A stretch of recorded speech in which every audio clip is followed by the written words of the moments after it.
Θυμάμαι ακόμα καθαρά ένα νεκρό Έλληνα στρατιώτη μέσα σε ένα χαράκωμα μπροστά από σειρματοπλέγματα, μακριά από το οχυρό. Φέρτε το στο μυαλό σας. Δίπλα του 4 άδεια όπλα.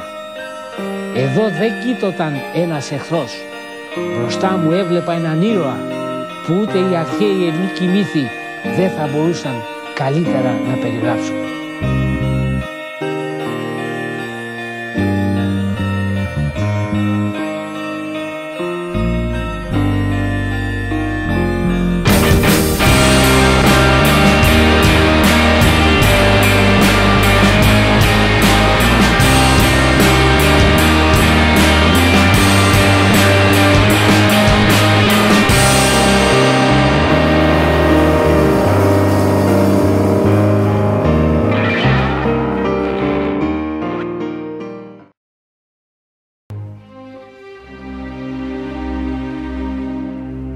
Παιδες Ελλήνων, είτε ελευθερούτε πατρίδ, ελευθερούτε δε παιδας, γυναίκας, θεόντε πατρών έβη, θήκαστε προγόνων, νυν υπερπάντων αγών.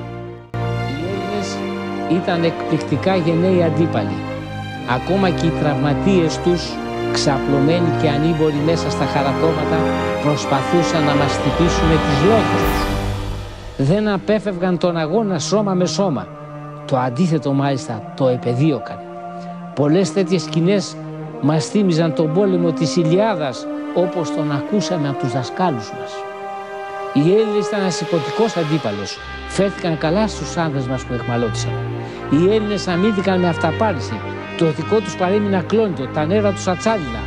Πουθενά και ποτέ δεν παραδόθηκαν.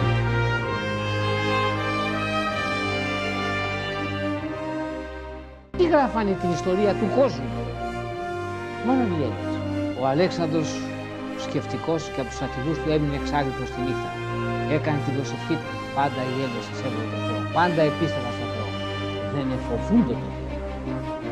Προσέφυγε ευχές και πρόσφερε μια θυσία στο Δία και στην Αθήνα. Τα χαράματα έκανε όπως όλος ο κόσμος. Τι να κάνει. Τον ξύπνησε ο Παρμενίδη. Η μέρα έχει προχωρήσει. Ο εχθρός έχει παραταχθεί και πλησιάζει. Οι άντρες σου δεν έχουν ακόμα οπλιστεί. Πήραν το πρωινό τους και περιμένουν διαδικασίες. Οι σάλπιγγες αλπίζουν προς κριτήριο για τη μάχη. Ξεπαλουκώνουν το στρατόπεδο.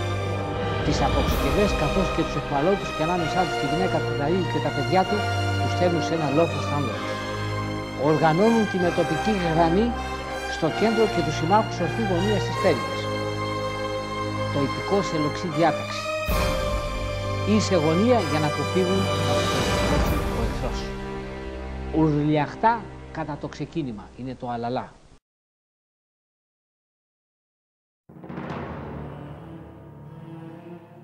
Ο στρατός βλέπει να ξεχύνεται η βασιλική ύλη με τις κόκκινες χλαμίδες και πίσω της ο βασιλιάς που το ξεχωρίζει κανείς από το λοφείο του από φτερά και αλογότριχες.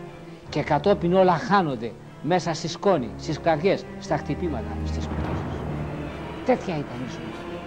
Τόσο μεγάλη ήταν η ζωή. Ζούσανε μια στιγμή 1000 ζωές.